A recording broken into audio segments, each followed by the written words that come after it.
Hi everybody, my name is Jessica and this is my channel Plant Hooker. I know I'm kind of in my work clothes because I'm between boats today. I got halibut is coming in and so I had a break and I haven't done a plant video in a while, so I figured why not? So I've got one for you. Nobody has seen him yet. I've been keeping him hush hush. This is my Euphorbia Milii, or crown of thorns, or Christ plant, or Christ thorns. And I think in the native area of Madagascar, where this plant is originally from, is songo,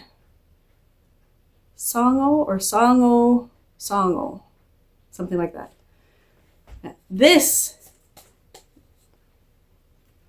is the plant that they made the crown of thorns out of and placed on the head of our Lord and Savior Jesus Christ of Nazareth himself. Yeah.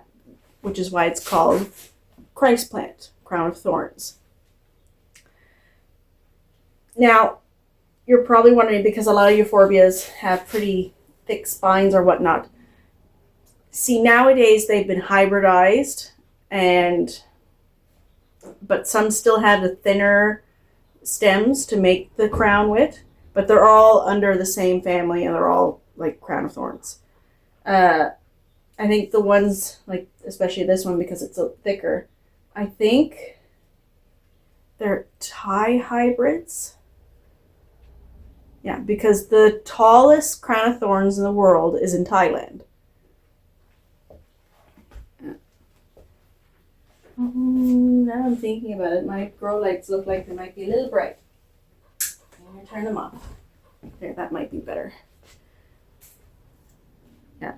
Has been part of the cultivar since 1821, and it was first brought to France as a commemorative plant to it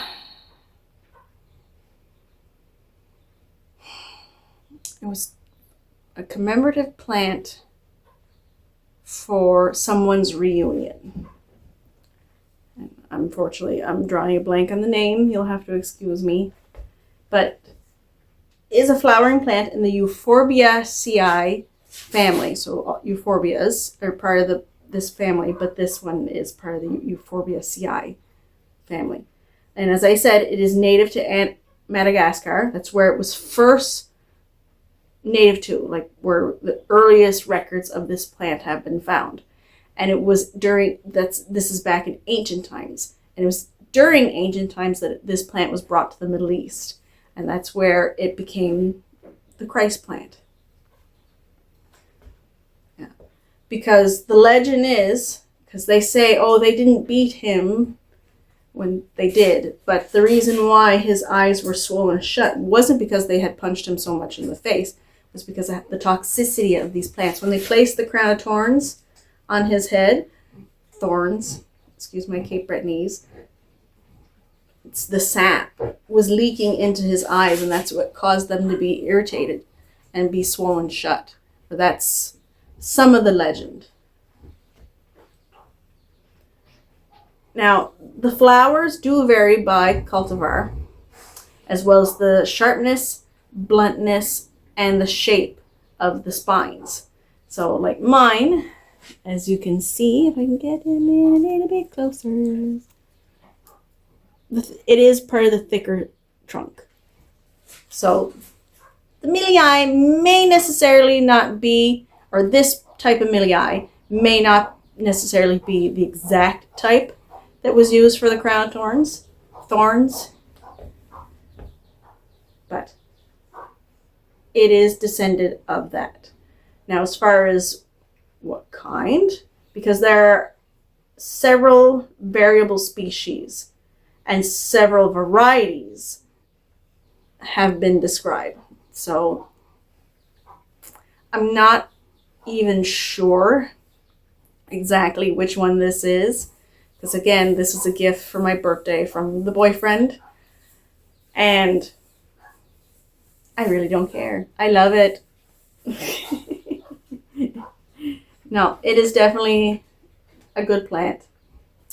Now, because I'm trying to think, Now, the Thailand boss is the tallest one in the world.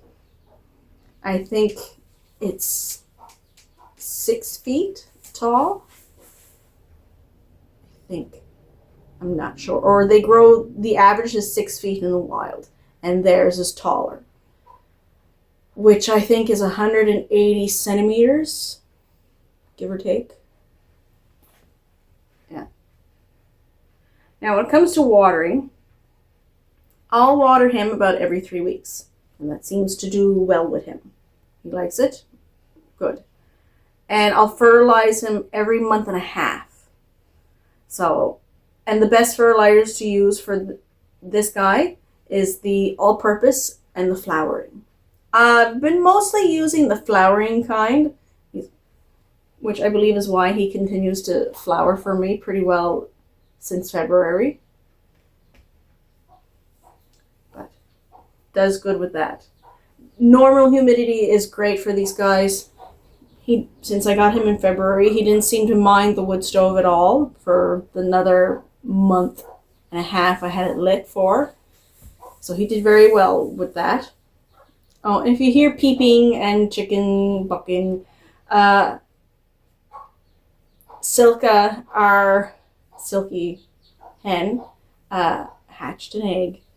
And so she's got a baby in the house, and we're just kind of letting the baby grow in here for about a week before we put him back out with the bigger hens, because we don't trust Dottie anymore.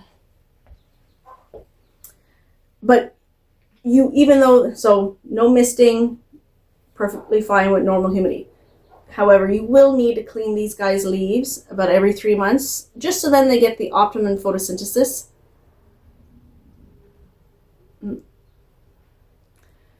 Does very well in a west-facing window.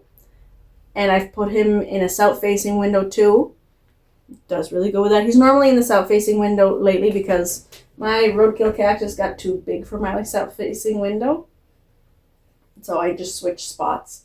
He seems to be doing fine with that.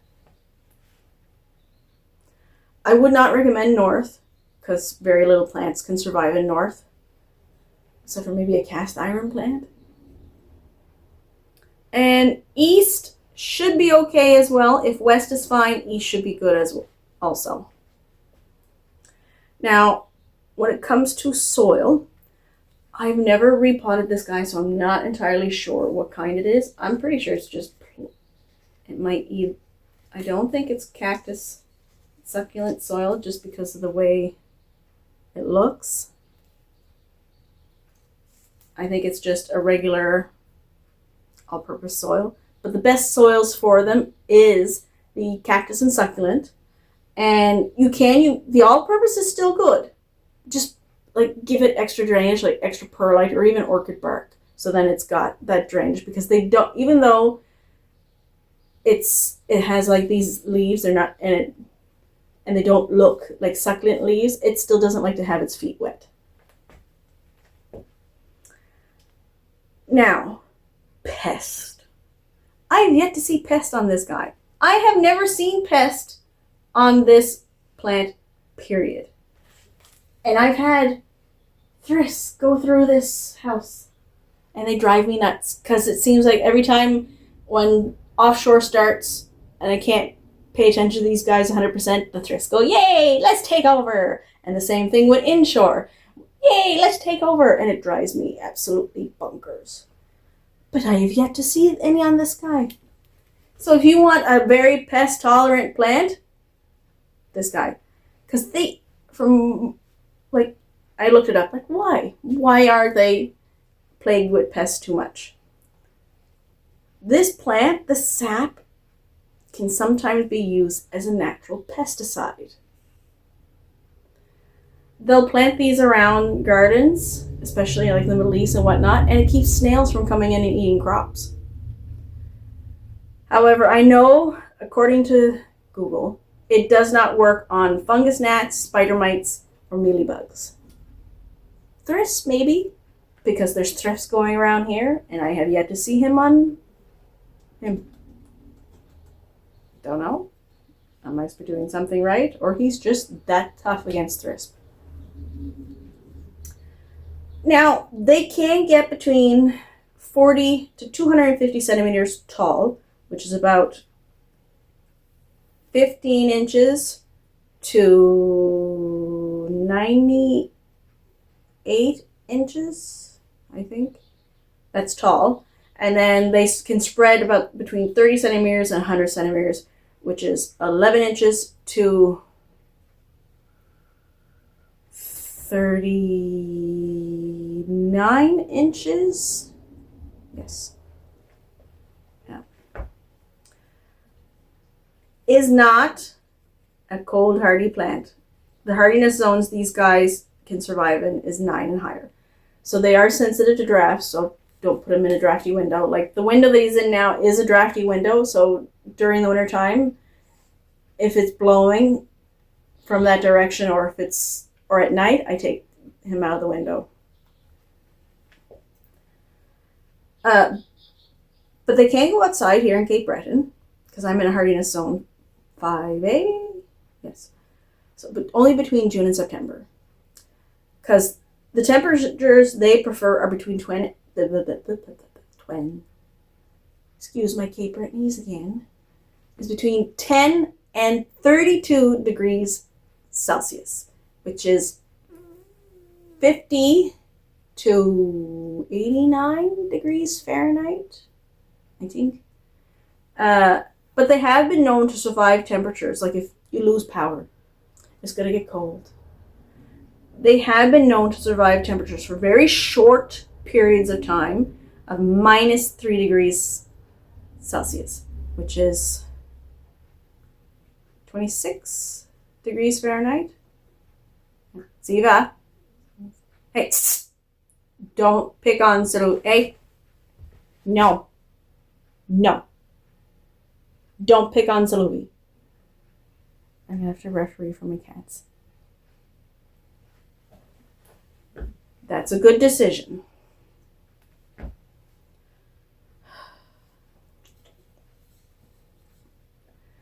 Now, some of the most common problems with this guy are, of course, yellowing leaves or drooping leaves. That is a sign of either overwatering, underwatering, too much light, not enough light, nutritional needs are not being met, pest, or stress, and like environmental stress, like hot and cold periods too often. Why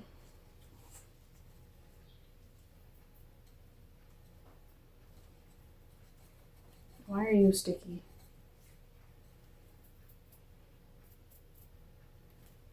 Yeah. In my experience, the drooping leaves is underwatering because it has happened a couple of times, especially when I'm working so much. Another common problem is when the leaves are too far apart. That is an insufficient light problem. So it's getting leggy, so to speak, and it'll continue to get leggy until you can give it the proper amount of light. So, yeah, it's been, let's see. It's been 7 months since I've had this guy, so I figured, I grew him enough. Everything went well. He's been healthy and happy. There's been no pests. Quarantine went perfect. Other than he might be growing a little sideways. He wants to crawl. Because I don't know if you can see in here. Right there. If I move my finger out of the way. If you can see. Oh, there. Right there. That's a bunch of roots that are trying to come out more so then he can crawl. So I'm not sure if I have a crawler euphorbia or not. We'll see as he gets bigger. And I may try to make him straighter if he ever needs an up pot. I don't think he needs an up pot. Nope, we're good. No roots yet. Yeah, and this is just a terracotta pot. It's something my youngest painted for me. You can find these pretty much at any dollar store. Yeah. And I never measured how tall mine is.